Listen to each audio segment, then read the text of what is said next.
Madden 23 just officially released everywhere yesterday, but we've got some more info on new things that are coming to the game and also a good bit of new things that they didn't actually promote but are in the game right now. And a lot of these things we're going to talk about are things that a lot of people have asked about, and also a lot of things I think people will be interested in for sure. To start this one off, we got to talk about the thing that I've been asked about the absolute most, and it is a very good question. Where are the alternate helmets that were just revealed? The NFL almost never loosens up the jersey restrictions, but they're finally starting to get to that place, and now we have a bunch of teams in the NFL that have revealed alternate amazing looking helmets, but they're not in the game yet. Well, a couple of the EA devs over on Twitter said that they are coming very soon, and they anticipate most, if not all, will be in the game around the time that the NFL season starts, which would be about anywhere from 2 to 3 weeks from now. Now, the main developer that works on the equipment said that the NFL would not allow them to actually create the helmets in-game before they were revealed. And I know in the past the NFL has had some restrictions like that where they wouldn't allow EA to start putting something into the game, even though the game wasn't even coming out yet. They wouldn't let them put it in the game until they officially did all the reveals. I don't really know what the reasoning is for this other than they don't want it to somehow get out, because if they show the EA team what they look like, I guess there's a chance that somebody on the team could potentially show it to someone else, who could show it to someone else, and then it could leak the big surprise. That's really the only thing I could think. And when it comes to the NFL, you'd be surprised at how strict they actually are when it comes to Madden. I mean, they're the reason that helmets popping off aren't in the game anymore. They're the reason that stadiums can't get half empty. They're the reason that holdouts aren't in franchise mode. They think those things are bad looks, so they won't sign off on them being in the game. So if the NFL says you gotta wait, then you pretty much gotta wait. But it sounds like they've been working on them and they should be in the game very soon. And we all want that, because when we're on the field, we want to rock the best looking stuff, and that includes the alternate helmets. And really quickly before we continue, if you are enjoying the video and you also want to always stay up to date with the latest Madden news, make sure to subscribe and turn the bell icon on. I'm just here to make sure you guys are always up to date. I don't want you to miss anything. The next thing we got to talk about are a couple of bugs that they did address already, like the stretched numbers on next gen. So you will notice that they kind of changed the body archetypes and they changed the jerseys a little bit, and you'll notice that some of the numbers look kind of funky on next gen. They stretch out a little bit too much and they look kind of warped. They said that that was a visual bug and that's going to be fixed very soon, I would think in the first update or two.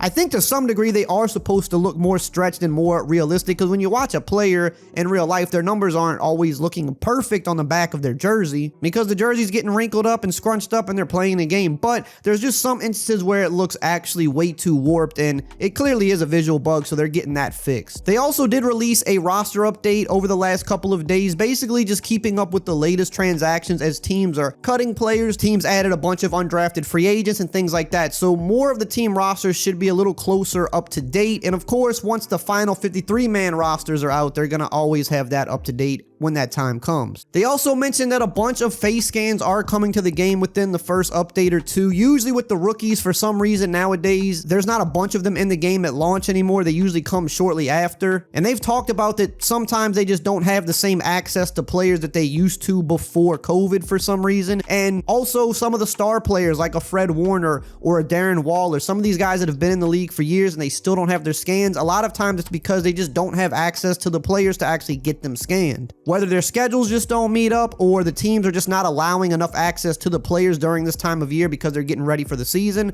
sometimes it can be hard to get specific players in the game. Usually what they try to do is get as many players as they can at the combine or like at the Pro Bowl, for example, when there's a bunch of players in one place at one time. But when you have players that are skipping the Pro Bowl, or you have players that maybe didn't go to the combine and then they wound up being like a really good player years down the line, sometimes it's hard to get those one-on-ones if you can't get them at one of these big events, because the team is not always going to allow you access to certain players because they're playing and getting ready for a season. And in the off season, if the player just doesn't want to go out of his way to get scanned, then they just don't get scanned into the game. Now, my only question with that is, in 2022, is there not a way to use like actual pictures to put at least a more realistic scan in the game? I'm pretty sure there is. I know that their system doesn't work that way. They actually do only physical scans to try to make them the most accurate, but I feel like having a backup system would come very much in handy there for players that they just can't seem to get a hold of. Now, let's talk about some franchise mode changes that were revealed by one of the former devs on Twitter a few days ago. These are things that are active in the game right now, but they just weren't big features, so they weren't aren't promoted. But in my opinion, they should promote literally every little thing, especially for a franchise player, because the little things matter sometimes more than the big things. So one of the first things he said was that they updated the contracts for fantasy drafts. Not only are the values higher, but the lengths make free agency viable even in year one. Salaries roughly $175 million in year one. And then he put out a spreadsheet showing what the length and the salary would be based on which round they were drafted in. And I think the idea here is, I don't know for sure because I don't play fantasy draft franchise, but I think the idea here is to make it more manageable and make free agency more viable, whereas in the past, if they just kept their same contracts, I think maybe people were running into issues there, but I don't know 100%. If you know, then just drop that in the comment below. The next change was the wide receiver route runner archetype has been replaced by playmaker. This archetype emphasizes yards after the catch and ball carrier moves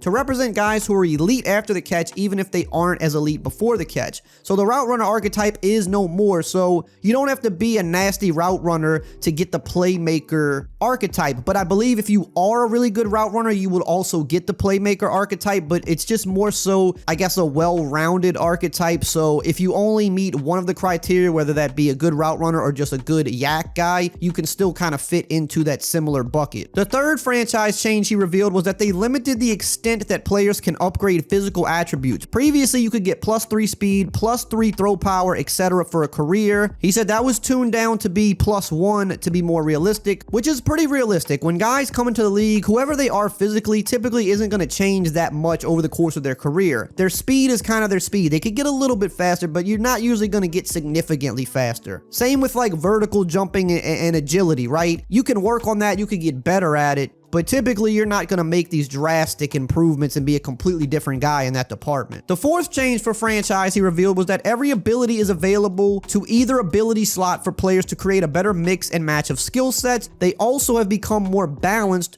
with higher overall thresholds for the stronger abilities. For QBs, for example, the best abilities are gated in slots 3 through 5, and you must be an X factor, which is always good. More customization, more ability to mix and match and kind of make players play the way you want them to play in your franchise. That's what franchise is about, is creating your own story, developing these players the way you want to develop them, but also gating certain abilities and balancing them to where you actually have to work to obtain the more high-end ones, I think is always a good choice. Franchise change number 5, they created better criteria for end-of-year dev progression, especially for defensive positions, and for quarterbacks being among the worst in INTs, even with great passing numbers, will no longer grant them dev increases. So just because you're throwing for a lot of yards, if you're throwing a lot of interceptions like Jameis Winston a few years ago when he went 30 for 30, you're probably not going to increase in dev, which does make sense. And one last interesting nugget he dropped that I thought was cool was with the new draft class generators that now allows you to find more generational prospects throughout the years, he said that they molded some after former real life generational prospects. So you might be able to find someone that's kind of identical to Michael Vick, for example, in one of the future drafts. So I think that's pretty cool. Now, if you enjoyed this video and you want to know more about everything that was added to Madden 23, make sure you check out this video right here on the screen.